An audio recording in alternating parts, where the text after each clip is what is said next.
Thank you all for checking out this week's episode. Once again, I'm John. If you like what you heard and saw today, subscribe to our YouTube channel, find us on Instagram, Facebook, and Twitter, and check out our brand new merch store with hats, coffee mugs, t-shirts, other cool stuff coming down the pipeline. Again, thank you all for support. Be safe, and see you next week. How's it going, everyone? John here, the host of Spirit Talk, and today I finally get to have on the podcast Mr. Ian Whyte. Ian is a Welsh actor and stuntman, a former professional basketball player, and he's been involved in some of the biggest IPs in all of film and television, from Game of Thrones, Alien vs. Predator, Prometheus, Harry Potter, Clash of the Titans. Ian, is amazing to have you on here today. Well, thank you very much for inviting me onto your show. Great pleasure for me as well. It's before we kind of get into like your life and career, I know I've had a couple of actors on recently, going with the SAG strike and like the strikes going on, the unions and people fighting and stuff like that, trying to figure out what's fair. What are your kind of thoughts on that without kind of getting too deep into it? I mean, obviously you're affected by this, correct? Yes. Over here in the UK, we are kind of on strike by default at the moment.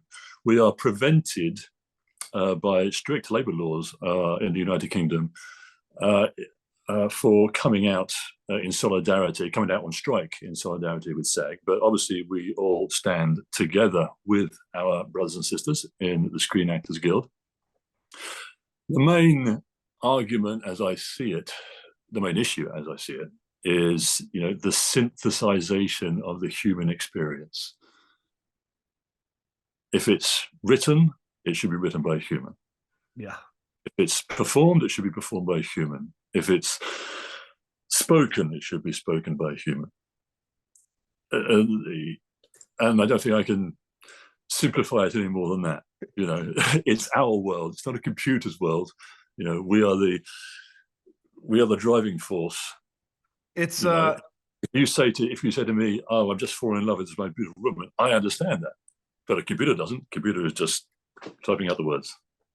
You bring up a great point, because the AI, especially coming out of the pandemic and through the pandemic, I was just like, with TikTok and all this stuff coming out, and then all of a sudden these deep fakes and all these videos, and it's just, for me, it's just so confusing. It's why not have the human experience attached to it? Because how hard would it be if they were to redo Game of Thrones now and they're like, you know what, we don't need Ian or these guys that play White Walkers. It's gonna be all CGI. It's gonna be all AI. He's already done the motion capture. Let's just use him. He's not going to know. The viewer's not going to know. And it's like, it takes away from what I love about the arts. It's like the blood, sweat, and tears involved in putting something together for the benefit of other people to enjoy. Yes, absolutely. And to go back to what you just said, I will know. Because I'll know that I haven't done it. Yet I'm watching myself on the screen. I think it's a useful toolbox. I was having this conversation with a colleague over the weekend. I was saying, listen, if you get a builder into your house to do some work into your house, he brings a toolbox with him. He doesn't put the toolbox on the floor and say, "Okay, toolbox, build a new kitchen. I'm going to have a cup of coffee." No, the builder is the craftsman. He knows how to use the tools.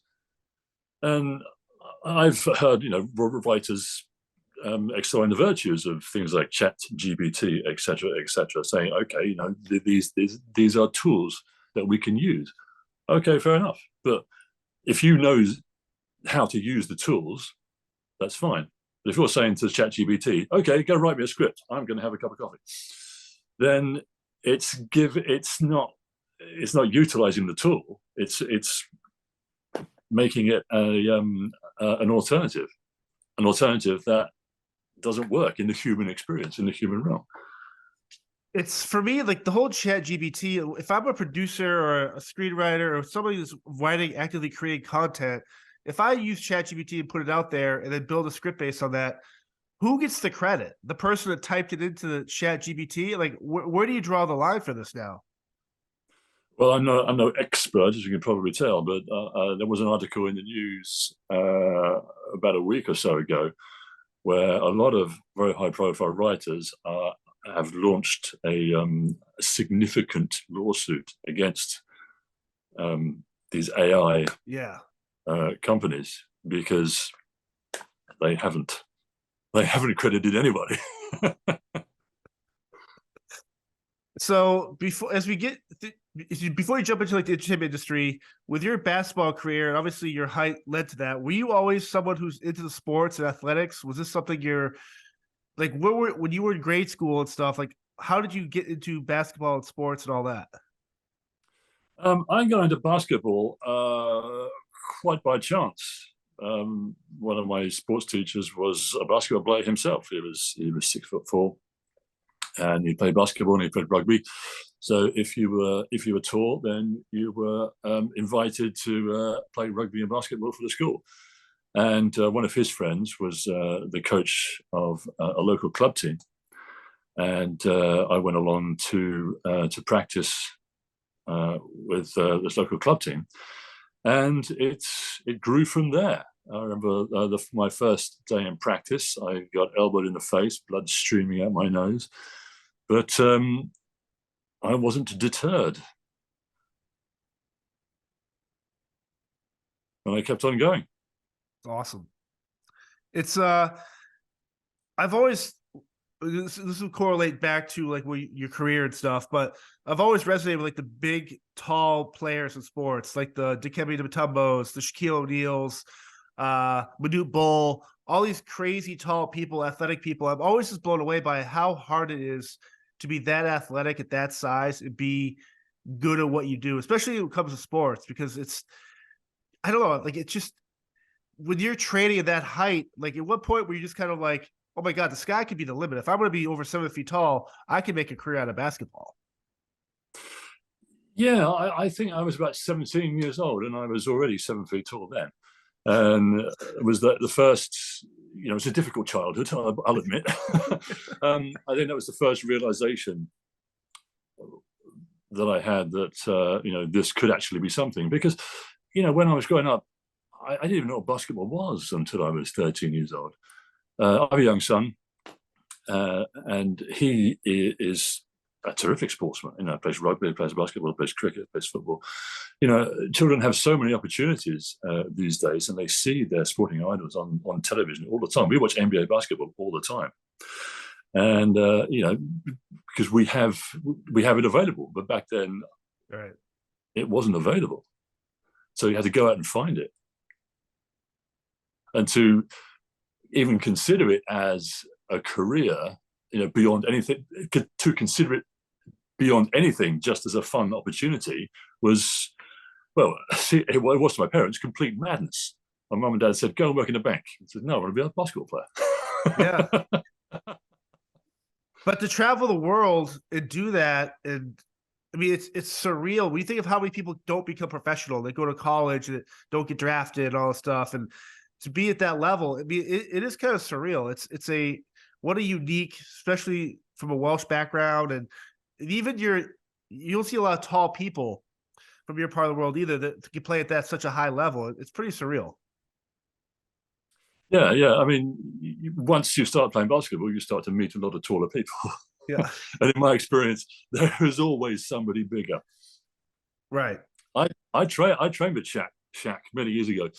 It was 1994. He came over to London for a week to promote his record, his first record, and he brought some of his squad with him, and he was just looking for players to practice with against, rather. And so me and a few other friends trained with him for 1 or 2 days. That's awesome. It was unbelievable. I mean, he was an incredible player. He really was. He was, not only was he big and powerful, he was fast. I mean, he would be around you in one step, and you wouldn't even know about it. Right. Incredible. Yeah. It's so when you were doing this, the basketball part, were you studying anything in school? Like, what were your plans, or what would your parents envision you doing as for academics or for a career? Well, I pretty much left home and went to Iona College for In New 2 York. years In New in New York, York. right? And, Yeah. yeah. And the guy who recruited me was a guy called Gary Brokaw, and he had NBA credentials, played in the NBA for a number of years. And he had an assistant coach called Jim Bostic, who was also an ex-NBA player. And they were just so inspiring and so inspirational. They had a fantastic rapport with the players.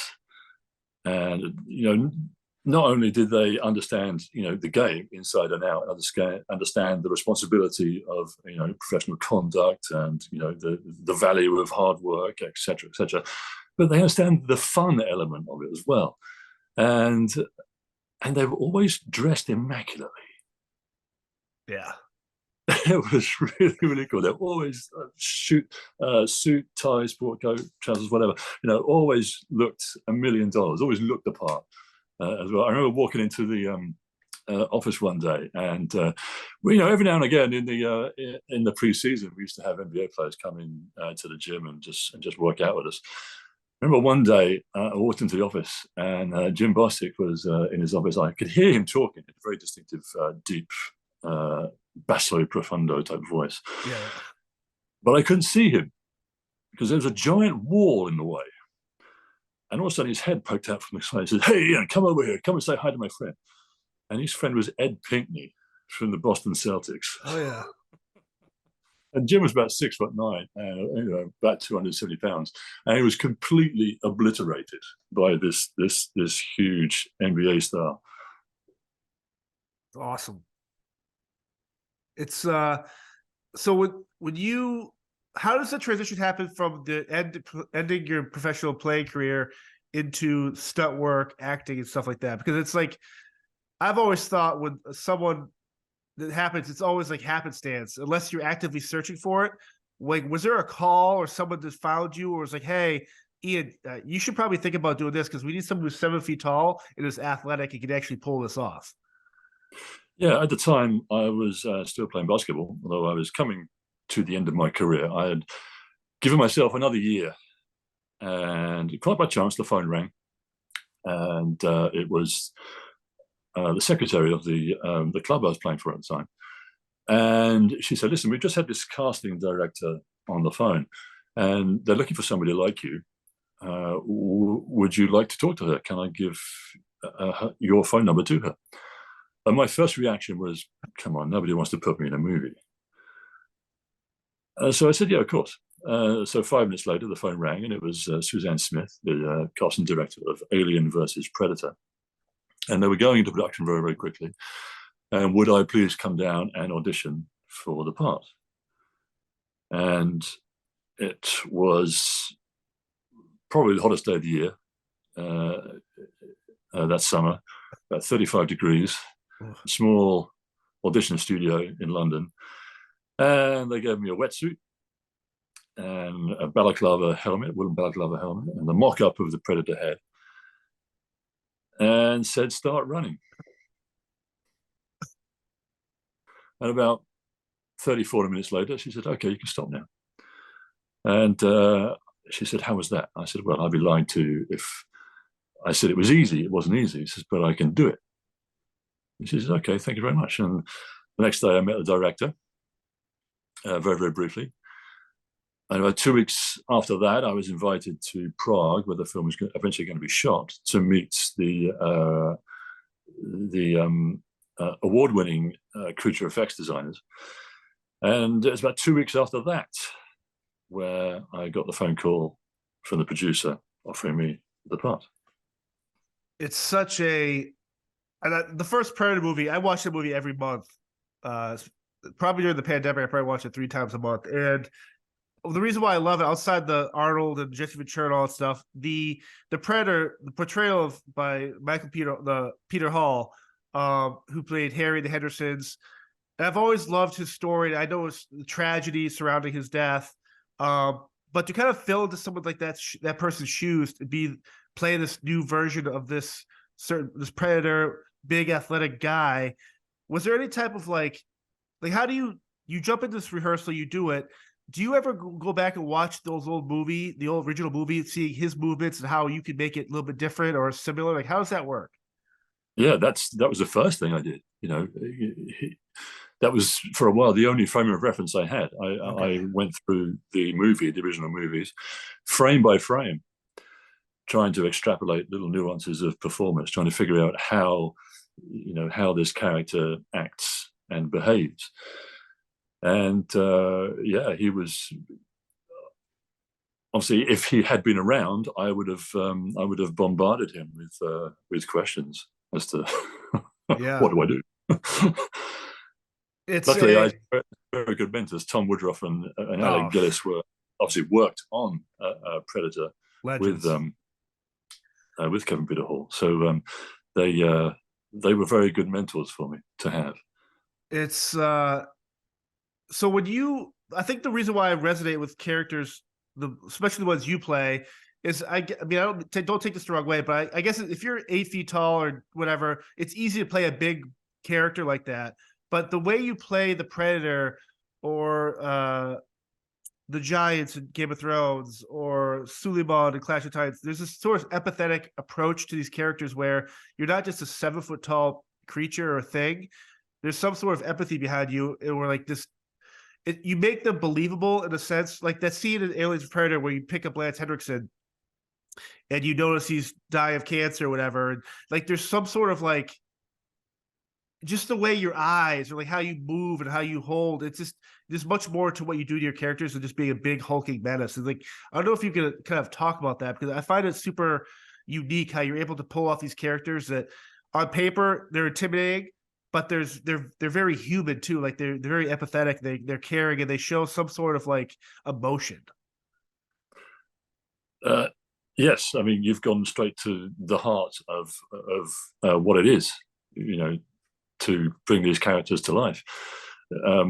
My whole process is about humanizing it, and by humanizing it, I don't mean make it cute and cuddly. I mean anchor it in a human experience, in a human frame of reference. So, for example, with the Predator, I'd go mad trying to figure out how an alien behaves, acts, talks, thinks, but he is a warrior.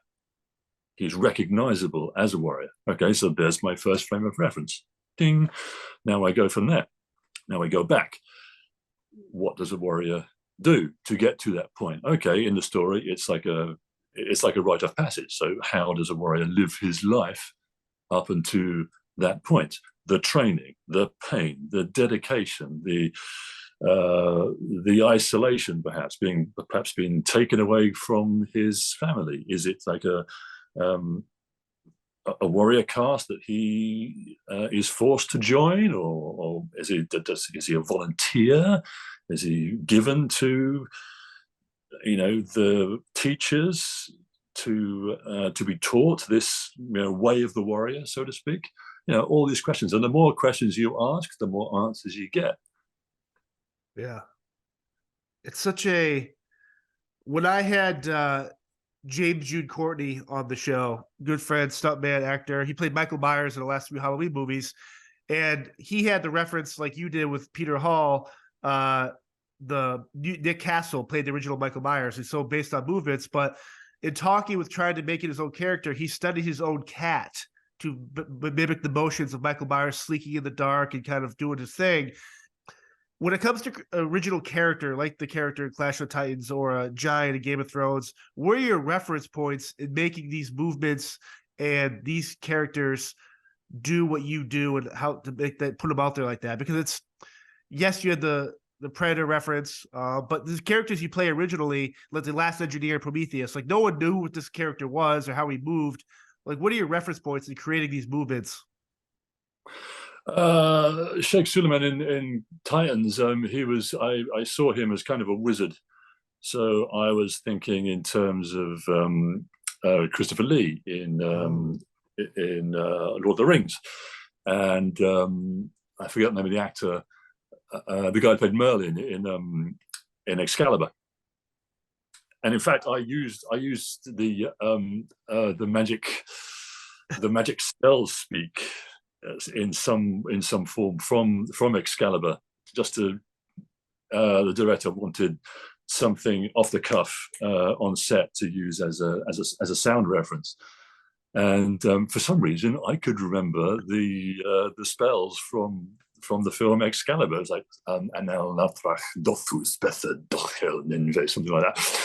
So I just started doing that, and then I started going into other kind of stuff and just making it up as I was going along. So that was he was a really fun character. I really enjoyed him. That was a great fun movie to be part of. And again, another one of those characters that has a you first meet that character as a menace, and you're like, who is this? Is a big villain, and then you realize again, empathetic, emotion, sacrificial, like sacrifice himself for others. It's got to be. Is it tough for you to portray that through all this prosthetics and makeup and costumes? Because it's like a lot of characters you play, very rarely can you see your face through unless it's like the Plague the Mountain in season 2 of Game of Thrones or something like that, where it's like, is it even more difficult and more dependent on your emotions and the physical aspect of these characters since you are hiding behind a lot of prosthetics and makeup? Yeah, in terms of hiding, you know, the mask I've always found is a fantastic thing to have, because you can just let go completely. With a mask on, you can absolutely become the character. And if we're talking about the giants from Game of Thrones, yeah, initially I just played them very aloof. He didn't want to talk to anybody. He didn't want to be seen. He didn't want to be around anybody. He just wanted everyone else to go away and leave him alone. He just wanted to be left alone. Leave me alone. What are you staring at? You know? Yeah. And I think that's what made your portrayal of the Mountain, I think season 2, where it's such a vile character, a sadist, killer, rapist, murderer. Is it tough to play a character like that? If that's obviously you're nowhere that person, but to play a villainy, like a crazy, crazy sadistic person like that, like again, how do you dig deep to make that person that hated and that, like, because it's like, do you separate yourself when you work with the cast or crew of something, a show that massive? If I'm a vile character, am I wrong to think that you are definitely not hanging out with these people? You want them to actually hate you to make this character's portrayal seem that much more like just really stand out? With playing villains, the first thing you have to remember is villains don't want to be villainous. Ooh, gotcha. The Yeah. villainy comes from a deeper psychological complex. Yes, the Mountain was a psychopath. Yes, he was a child murderer. Yes, he was a rapist. He was a vile, disgusting human being. You can't judge him for that. There's a reason behind it somewhere. Right. You may have to dig very deep to find it, but eventually you'll find it. And yeah, I went to an audition about a year ago, and the project never got off the ground. It was a low budget thing, but somehow I'd got hold of this script, and I really wanted to play this character. He was a villainous character, and I went to the audition, and it went fine. And the director gave me a note. He said, "Can you be more villainous?" And I thought for a second, and I had to think very quickly. Well, am I going to be the one to tell him that the villains don't want to be villainous? That comes from a deeper psychological complex, or understand that I want to play this part and just say, "Oh yes, how villainous do you want me to be?" Right. So I did it again, a bit more sort of theatrical villainy, and it never got off the ground anyway. But yeah, if you're playing villains, you have to understand them. You have to understand where that villainy comes from. When it comes to playing numerous characters on a show like Game of Thrones, was it tough to separate each character individually, or was there ever, as you got towards season 7, 8, playing the giants and stuff, was there part of the Mountain or a Nightwalker, a character that you carried over where you're kind of like, is it tough to like disenfranchise your mind from being a certain character one season and next season coming back and play a different character? Like, do you ever carry over anything over, or is it just a quick rehash and a quick like just restart? You're playing someone different. It's easy to shake those type of movements or like characterizations out of your head. Yeah, it's enough time elapsed between the shooting of the seasons to Gotcha. give me a chance to just let go and wipe the slate clean. Yeah, no, there was none of the Mountain in the Giants at all. When you played, I think the giant Wun Wun, the one that gets with all the arrows, Yes. and every time I saw that character that season, I think it was season 5, I would always be like, again, enamored by this giant. Like I just love all this mythical, crazy stuff. I see this giant, and I'm like, there's so much more to this character. That as they kind of tease this character having this very empathetic approach to, very understanding. He's not an idiot. He's not. Yes, he's strong, but there's more to him. And then in that final battle where he knocks through the door and gets all those arrows, I can't think of the movie, but it's this Japanese samurai movie where like all these arrows hit this one character and he just basically dies. But it was so tragic, and it was like the first time in that show where a character that I felt didn't deserve to die gets killed, and I felt very emotionally attached to him. And so for filming a scene like that, do you go in knowing this character is going to die in the season, or they kind of tell you as they filming along because they know the impact is going to be so great as the audience starts to realize, wow, this character, people resonate with him? Yeah, I didn't realize how much people resonated with him. It's Throne of Blood, by the way, the movie you're thinking of. Yeah. I know, I didn't realize how much people did resonate with him until I was watching that particular episode. And my wife nudged me and she said, have you seen your Twitter page? And I said, no, what do I need to look at my Twitter page for? And I picked up like 3,000 followers in the space of about 5 minutes. And people were sending me messages saying, oh my God, I can't believe you're dead. So yeah, you don't play a character, assuming that it resonates well with the, with the audience. As long as you're doing it, as long as you're happy with the way you're doing it, right? I think. I know his death didn't really affect me because when you're shooting it, when you die, it doesn't really affect you beyond, okay, that's the end of that. I'm now dead. Right. It's such a, I remember watching that with my cousins, being like, oh my God, like not only good, like how do you kill a giant, right? And so, but then as it happens, you're like in real time, and you're just like, what a unique homage to that character's and the person portraying him, because like it was such a heroic death. And when you first meet this character, he's just a lumbering giant who can punch people with his fist and put posts to the ground and build walls and whatever. But by the time that episode hit, you're like, oh my God, like again, an attribute towards you and people like you that are able to portray these characters in such a way that they're more than what you perceive them as. Yeah, well, I'm drawn to their uniqueness. Everyone remembers, the weird and wonderful. Yeah. Which obviously, I mean, you doubled with Peter Mayhew from Chewbacca, Harry Potter. It's like you get to dabble in these franchises where, in a world that's so crazy it is right now with politics and the government and wars and people, to escape into a film for 2-3 hours or a season. That's why I love film, because it's like you just get to get away and just appreciate the art around you you're watching and just escape from the bullshit that's happening in the world right now. And for you to be part of all these franchises, it's got to be pretty humbling. Like I'm so stoked to be talking to you, because it's like all these movies and films you've been in, I'm just like a huge fan of, and it's like it's awesome. I don't live my life looking in the rearview mirror. I'm a very forward-thinking person, and the only time I really do look in the rearview mirror is when I get an opportunity to talk about it with someone like you. Because obviously, right, I can't talk to my wife about it or my son. Hey, remember when I was in the Predator? Hey, remember when I was in the... Yeah, but that'd be awesome, though. They would get very bored of that very, very quickly. No, but I'm always looking forward. I'm always, I always say, life is in front of you. Move towards it.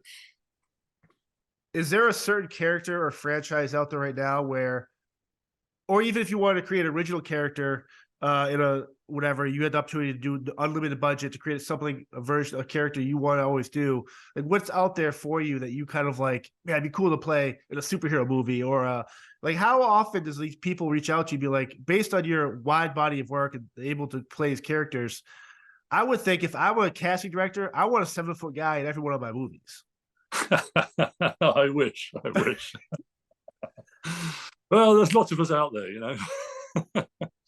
I saw something absolutely beautiful on TV recently. It's called I'm a Virgo. And it's written and directed by Whtye, and it's absolutely brilliant. It's a beautiful modern fairy tale. And it's just, I won't give any spoilers, but it's so worth watching. It really is fantastic. And that's one person I'd love to work with, Whtye. Awesome. Yeah, it seems like fantasy. I know with the Lord of the Rings and the Wheel of Time, like all these like big streaming, Amazon, Netflix are doing all these big crazy shows. And it's such a, for you to, like, how is that process? Like, do you have an agent or someone that, hey, they're looking for this character? Like, do you have to yourself actively look for these roles, or do you have someone that's helping you kind of be like, hey, they're looking to cast a 6'10", 7 foot tall person? Like, how's that process work for you? Well, it's a combination of all these things. You know, I do have a theatrical agent, and I do keep my ear to the ground very closely. You know, you can't be aloof from the industry that you work in. You have to know what's going on, and you know, quite often, actually, quite recently, some friends have been in touch saying, "Hey, I'm directing this. Can you be in it?" And that's always gratifying when that happens, because and humbling. You think, you know, maybe I am doing something right. Yeah. How is it maintaining the physical aspect of what you do? Like, is there a fitness regimen? Do you have to eat a certain way? Like, how do you maintain? Are there injuries from basketball that you carried over to stunt work and acting, or vice versa, where you kind of, as you get older and roles get changed up? Like, how do you maintain like your physical aspect of what you do from without getting injured? Like, is there stretching? Is there breath work? Like, how do you like talk me through all that? Over the years, obviously, I had a history of sport and fitness, being a sports person. Over the years, I've studied yoga, kung fu, kickboxing, various other martial arts, and I'm 52 years old now, so I don't go and practice these things on a daily basis, but I do work out like a complete madman, about 4 times a week. Yeah. It's such a, like, when you put some of these costumes on and like all this wardrobe and makeup, like how heavy, what was the heaviest costume you've had to wear while portraying a character? I don't know exactly. In various configurations in AVP, the costume weighed about 30 to 40 kilos. There was a costume that I wore on Rogue One. Well, I forget what his name was. Anyway, he had this huge, great backpack, and we were doing a costume test, and I got the costume on, and the costume was not that much to speak of, really, in terms of weight. And we were waiting for the backpack to arrive, and one of my colleagues said, "Oh, here comes your backpack. It's being brought in by the art department." And it was being brought in by the entire art department. They were all, it was about 5 or 6 people were carrying this thing. I was like, I've got to wear that. One of the, as you dabbled in Alien vs. Predator and then later Prometheus, which I love the film, I love the fact that it's so divisive with the audience and the people that love Alien. But when you talked about the Suleiman character, the dialect of Excalibur, as you play the last engineer in Prometheus, and again, another language, another type of, like, how'd that come about? Because it's essentially a pattern here where not only your physical skills, but you have to do a lot of like these new languages and type of new approach to these characters when it comes to the voices. So like, how'd that come about? Right. If you remember Prometheus, right at the beginning, there's a scene where David, character played by Fassbender, he is he's watching Lawrence of Arabia, and he's doing his hair, and he's listening to a hologram teaching him the alien dialect. Well, that man in the hologram was the linguist who designed the alien language, and I forget his name. He was a very learned man from a university in London, and I met him one afternoon, and we went through various intonations and clicks, and there were lots of guttural sounds from down in here, and clicks at the back of the throat, etc., etc. And I had they gave me a practice piece, a practice script. I don't know why they didn't give me the initial script to begin with.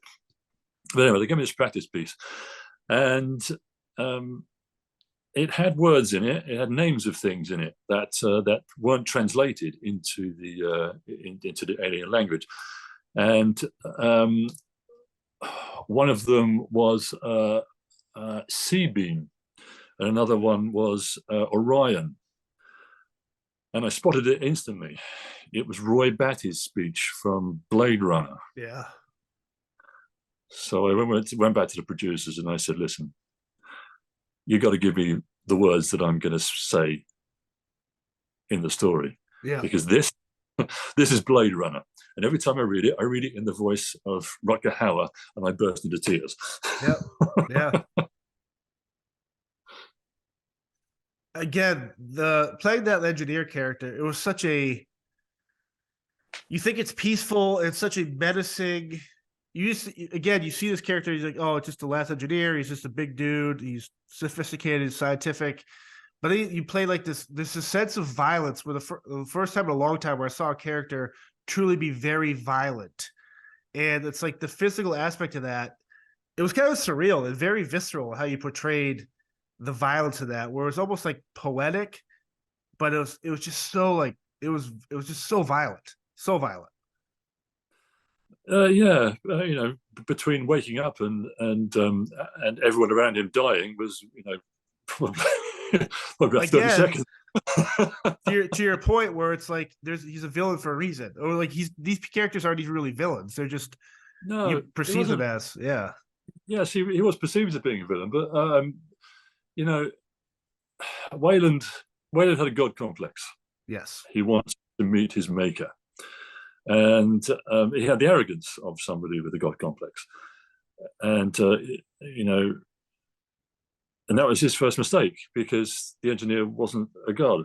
He was a truck driver. He was a pilot. He had more in common with Idris Elba's character than he did with a billionaire, a robotics and scientist. Why was he so violent? I guess because it suited the story. Yeah.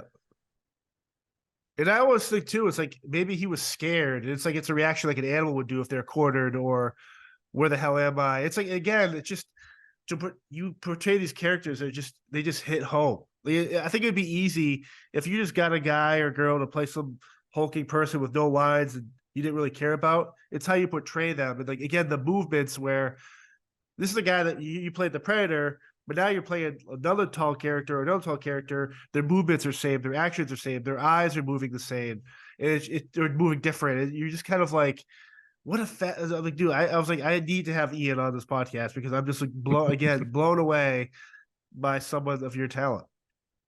Well, a lot of the time, you're never really 100% certain of what you're going to do or how it's going to work until you're in the costume, in the makeup, in front of the camera, showing the director. Right. And we can use that scene as an example. We shot that scene twice. Crazy. And how much trust, it must be vital for you, between yourself, a producer, a director, and other actors, to have a level of trust where they know not only you're going to bring your best effort, but they trust your decision in a certain, if there's a part that comes up where it hasn't been written yet, but you do something, you think, you're doing this in the best interest of what the film is supposed to be. Like, how much trust is there? Has there ever been a time where a director's been like, hey, I trust you, run with it, you're gonna do the right thing here?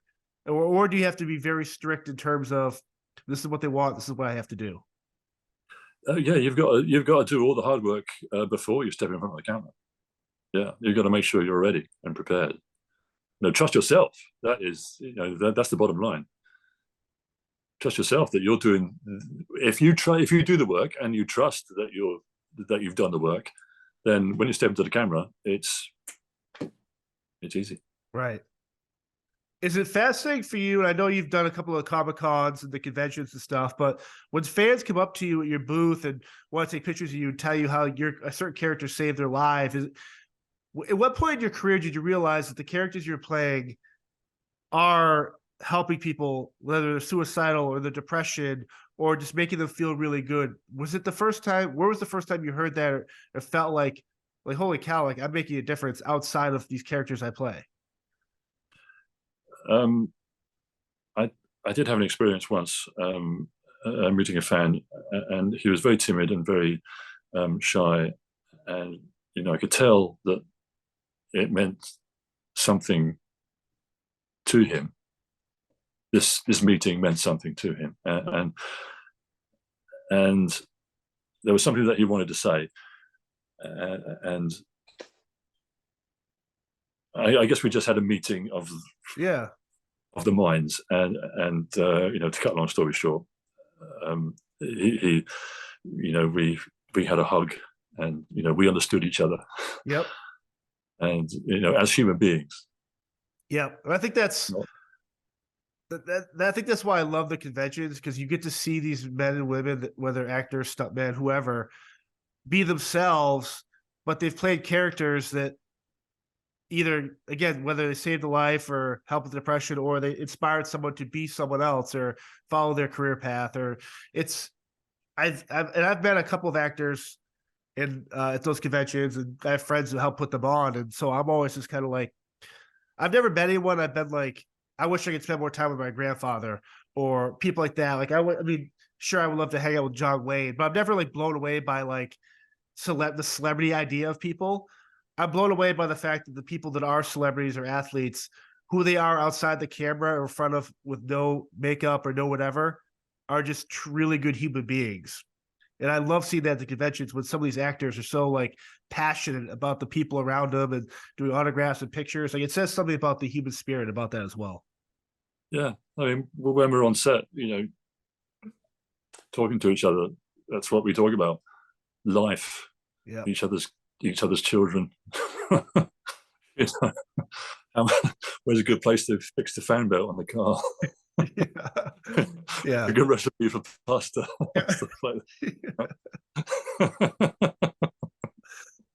That's awesome. Before I let you go and stuff, I know you kind of hinted at some scripts and stuff and whatever, but what kind of projects do you have coming up, and where do you see? I mean, obviously there's a lot of going on with the union strikes and all that, but where do you see yourself, or what do you want to see in the next couple of years in terms of not only your career, but like the industry as a whole? Yeah, well, we're fingers crossed that apparently SAG are going into negotiations again today, and we're fingers crossed that an agreement shall be reached soon. Hopefully the writers' agreement will act as a framework for that.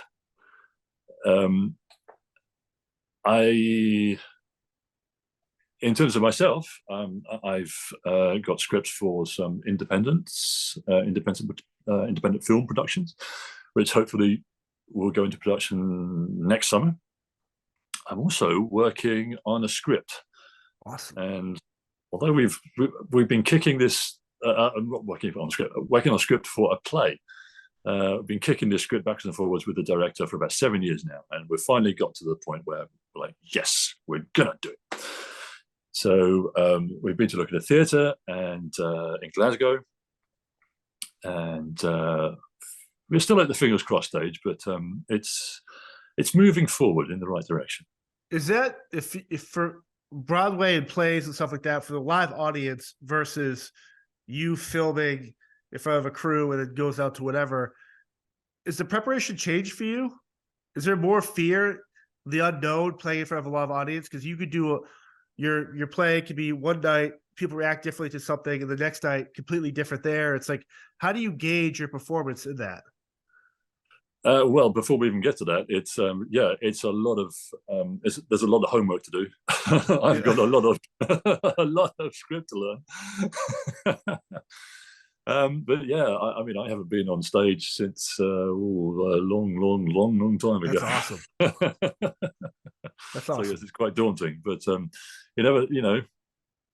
never know till you go out and do it. No, that's great advice. Well, Ian, if someone wants to follow you on Twitter, Instagram, Facebook, do you have a website? Do you have any? If someone wants to catch up on you, where do you suggest they should check out? Instagram is the best place. I'm on Twitter as well, but I don't use it that much. I'm very occasionally motivational and inspirational, but every now and then.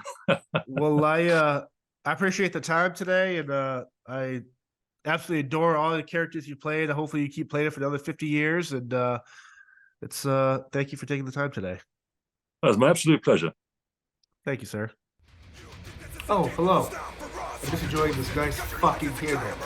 Anyways, I'm John, the host of Spirit Talk, and I want to talk to you about nice fucking candles. We are lucky to have Nice Fucking Candles as a sponsor of the podcast. And if you use code SPIRITTALK15, you get 15% off your first order, or use the affiliate link below to always get your candle needs through Nice Fucking Candles. Nice Fucking Candles are 100% soy wax. They have a 65-hour burn time, maybe more if you nurse the flame a little bit. Maybe, I don't know, I'm not an expert on flames or candles, but I will say these things burn a long fucking time.